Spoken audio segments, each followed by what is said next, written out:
El país de nunca jamás se desveló de nuevo a la vida, sintiendo que Peter volvía. Deberíamos decir que despertaba, pero es mejor que se desveló porque Peter lo decía así. Durante su ausencia todo está generalmente tranquilo en la isla.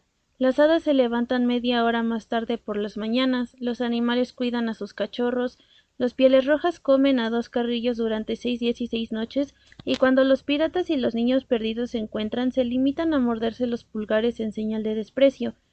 Pero con la llegada de Peter, que odia la apatía, todos se ponen de nuevo manos a la obra.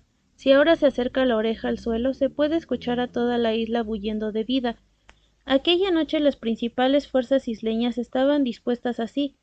Los niños perdidos buscaban a Peter, los piratas buscaban a los niños perdidos, los pieles rojas buscaban a los piratas y los animales buscaban a los pieles rojas.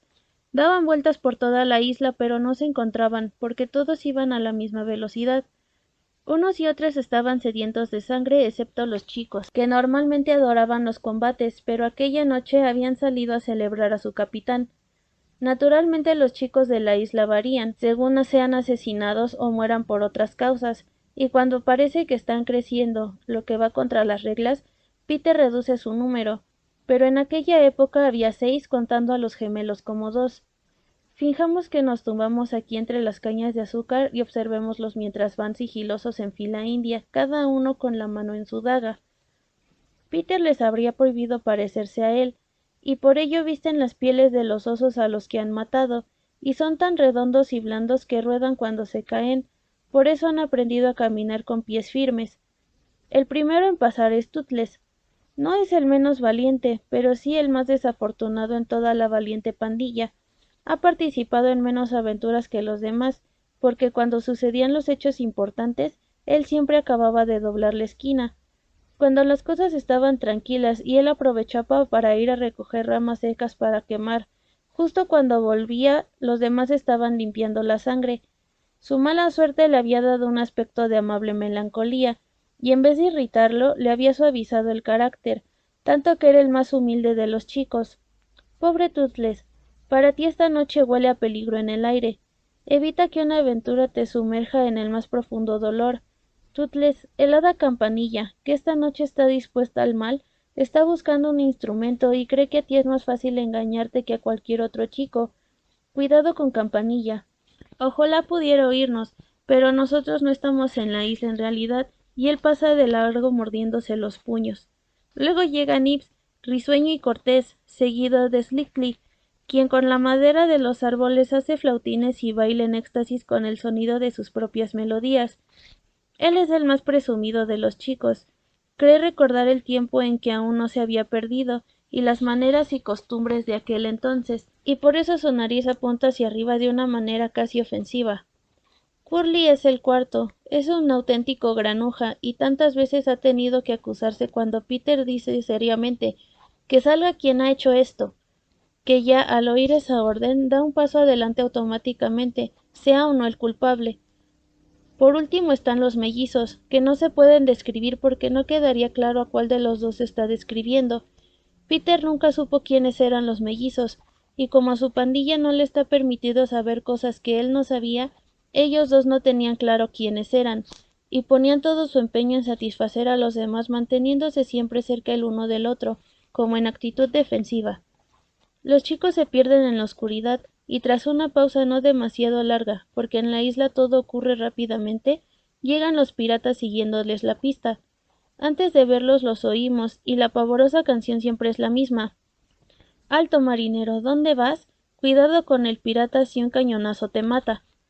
Nunca se han visto unos tipejos tan perversos colgados en fila en el muelle de la ejecución, y allí estaba, un poco más adelante que los otros, escuchando cada momento con la oreja pegada al suelo, los gruesos brazos desnudos, monedas de oro colgando como adorno de los pendientes, el guapo italiano seco, que grabó su nombre con letras de sangre en la espalda del director de la prisión de Gao.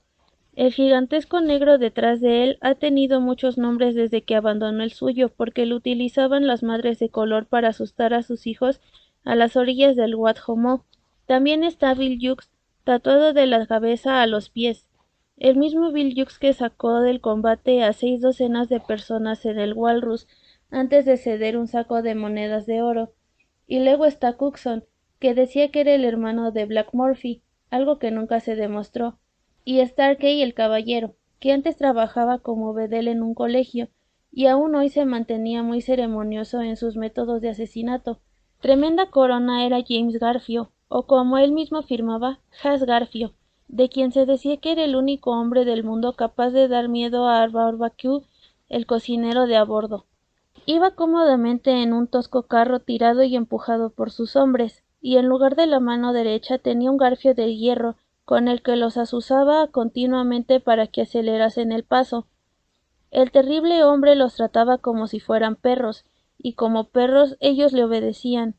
Su rostro era cetrino y cadavérico, y sus cabellos estaban dispuestos en grandes bucles que de lejos parecían velas negras y le daban un aspecto misteriosamente amenazador a su enorme fisonomía. Sus ojos tenían el azul de las flores no me olvides y una profunda melancolía, menos cuando te apuntaba con el garfio, momento en el que dos manchas rojas aparecían en sus ojos y los encendían de una forma horrible. Pero en él aún quedaba algo del gran señor, por lo que te destripaba con mucha dignidad, y me contaron que era un gran narrador. Nunca era tan siniestro como cuando era amable, lo cual es quizás la mejor señal del alto linaje y la elegancia de su lenguaje, incluso si estaba blasfemando, además de su distinguida compostura, atestiguaban que pertenecía a una casta diferente a la de su entorno. Hombre de indómito valor, se decía que sólo ensombrecía cuando veía su propia sangre, y era densa y de un color no común.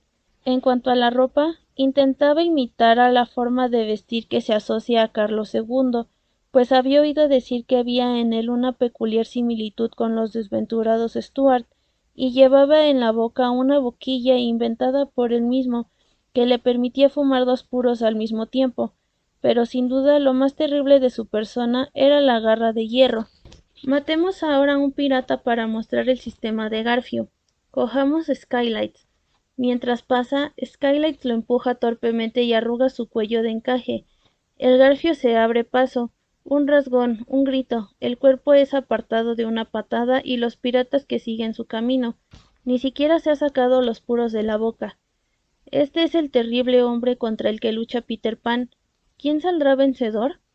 Tras la pista de los piratas avanzando sin ruido en la zona guerrera, invisibles a los ojos inexpertos, llegan los pieles rojas de ojos sin pestañas. Llevan tomahawks y cuchillos, y sus cuerpos desnudos brillan untados y pintados.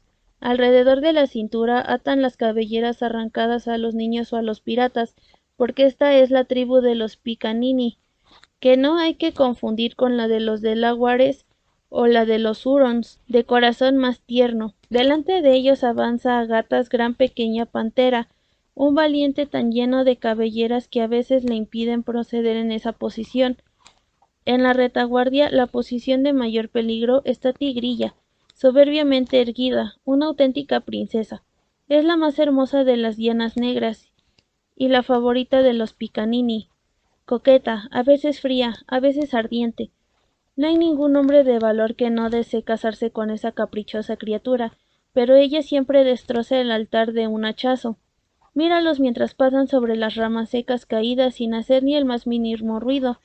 A ratos no se oye más que su profunda respiración. El caso es que todos han engordado un poco por haberse atiborrado, pero poco a poco se van liberando de la grasa. Sin embargo, es lo que constituye su mayor peligro por el momento. Los pieles rojas que han aparecido como sombras desaparecen como sombras, y su lugar lo toman las bestias. Una procesión grande y variopinta. Leones, tigres, osos e innumerables animales salvajes, que normalmente están junto a las bestias, porque todas las especies animales, sobre todo las que se alimentan de carne humana, viven como buenos camaradas en esta bonita isla. Esta noche las bestias están hambrientas, tienen la lengua fuera. Cuando pasan, el último es un gigantesco cocodrilo. Ahora veremos a quién está buscando. El cocodrilo se va, pero enseguida reaparecen los chicos, porque la procesión debe continuar indefinidamente hasta que una de las partes se detenga y cambie el ritmo. Y así están, una pegada a la otra. Todos miran hacia adelante poniendo mucha atención y no sospechan que el peligro puede llegar desde atrás. Esto demuestra que la isla es de verdad. Los primeros en salir del círculo móvil fueron los niños. Se lanzaron todos juntos sobre la alfombra de hierbas que está cerca de la residencia subterránea. Me gustaría que Peter volviera, decían nerviosos, aunque eran todos más grandes y más gordos que su capitán. Yo soy el único que no tiene miedo a los piratas, aseguró Slickly, con ese tono tan suyo que se dejaba la simpatía de los demás, pero quizá un ruido lejano lo asustó porque añadió deprisa, pero me gustaría que Peter volviera y nos contara si ha sabido algo de Cenicienta. Hablaron de Cenicienta y Tootles estaba seguro de que su madre debía de haber sido como ella.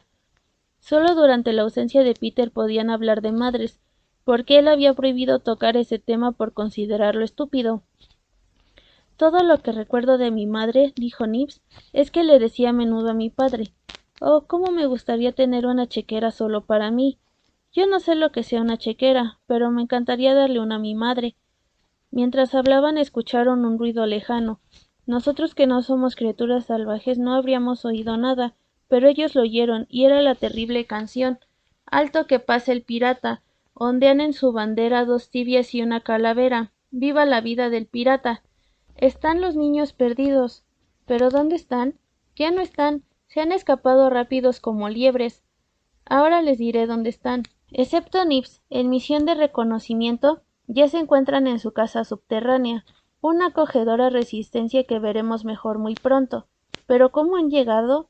No hay un acceso visible, ni siquiera las típicas ramas enredadas que cuando se quitan dejan ver la entrada de una cueva. Sin embargo, si miran bien, observarán que hay 7 grandes árboles, cada uno de los cuales tiene una abertura en el tronco, tan ancha que cabe un niño. Esas son las 7 entradas a la casa subterránea que Garfio está buscando sin cesar durante muchos meses. ¿Las encontrará esta noche? Mientras los piratas avanzan, el ojo avisor de Starkey vio a Nibs desaparecer a través del bosque, y de repente su pistola centelleó. Pero un garfio de hierro arañó su espalda. «Capitán, déjeme», gritó él retorciéndose. Escuchamos por primera vez la voz de Garfio, una voz de muerte. «Primero retire esa pistola», contestó amenazante. «Era uno de esos niños a los que odia. Podía haberlo matado». «Sí, y el disparo habría llamado la atención de los Pieles Rojas de Tigrilla. ¿Tienes ganas de perder tu cabellera?» «¿Debería seguirlo, capitán?», preguntó Smith con un tono patético. «¿Y hacerle cosquillas con Johnny Sacacorchos?» Smith le ponía graciosos motes a todo, y llamaba Johnny Sacacorchos a su cimitarra, porque la usaba con las heridas a modo de sacacorchos. Se puede recordar rasgos muy amables del carácter de Smith, por ejemplo, después de matar, en vez de limpiar el arma se limpia las gafas. «Johnny es un personaje silencioso», le recordó después a Garfio. «Ahora no, Smith», dijo Garfio taciturno. «Ese niño es uno solo, y yo quiero cargarme a los 7. Dispérsense y búsquenlos». Los piratas se dispersaron entre los árboles y se quedaron solos su capitán y Smith. Garfio suspiró profundamente y yo no sé por qué, quizá porque la noche era de una lánguida belleza, pero el caso es que sintió el deseo de confiarle a su favorito la historia de su vida. Habló intensamente durante largo rato, pero Smith, que era bastante idiota, no entendió nada del discurso. Solo pilló la palabra Peter. Y sobre todo, decía el fiero Garfio, «yo quiero a su capitán, Peter Pan. Él fue quien me cortó el brazo». Y entonces blandió amenazante el Garfio. «Llevo mucho tiempo esperando para estrecharle la mano con este artilugio. Oh, lo destrozaré». «Además», dijo Smith, «lo he escuchado decir a menudo que ese Garfio vale 20 manos para peinarse y para otros usos domésticos». «Sí», respondió el capitán, «y si fuera una madre rogaría para que mis niños nacieran con esto en vez de con esta», y lanzó una mirada soberbia a su mano de hierro y una mirada de desprecio a la otra. Luego frunció de nuevo el ceño. «Peter le lanzó mi mano», dijo estremeciéndose, «a un cocodrilo que pasaba por allí». «A menudo», dijo Smith, «he podido notar su extraño terror por los cocodrilos».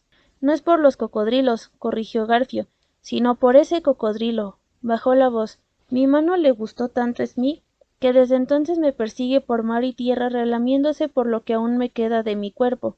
«En cierto modo», dijo Smith, «es una especie de cumplido». «No necesito cumplidos de ese tipo», gritó Garfio rabioso. «Yo necesito a Peter Pan, que fue el primero en darle a esa bestia inmunda el gusto por mi carne».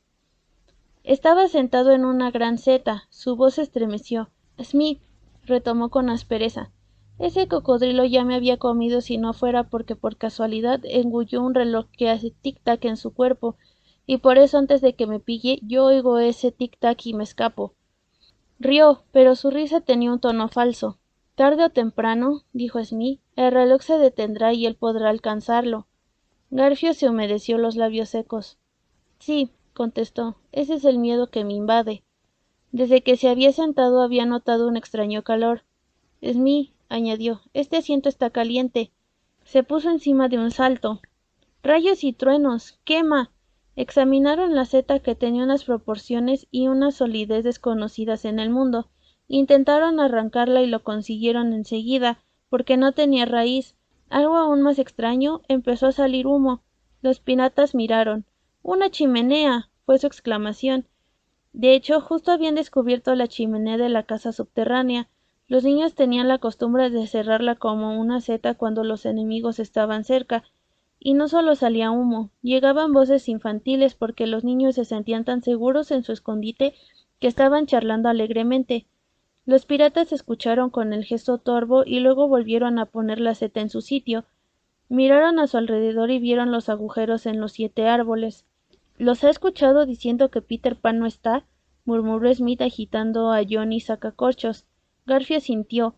Estuvo largo rato absorto en sus pensamientos, pero al final una gélida sonrisa le iluminó la cara cadavérica. Era lo que Smith esperaba.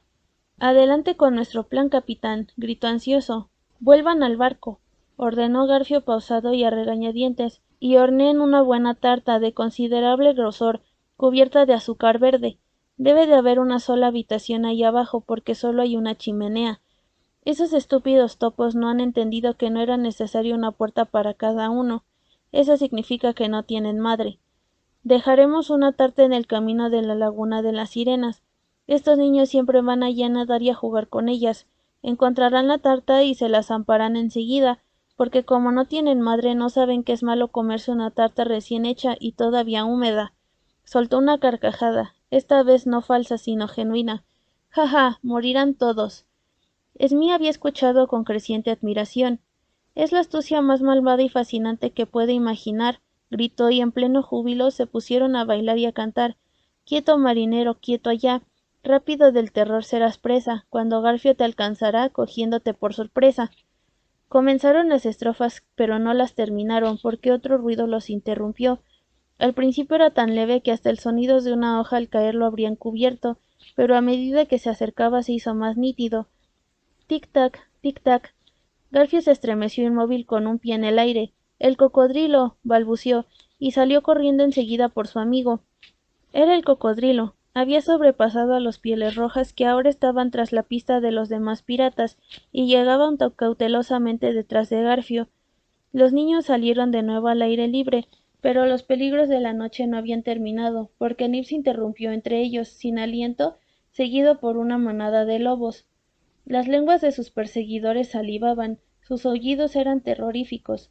¡Ayuda! ¡Ayuda! Gritó Nips dejándose caer al suelo. ¿Pero qué hacemos? ¿Qué hacemos?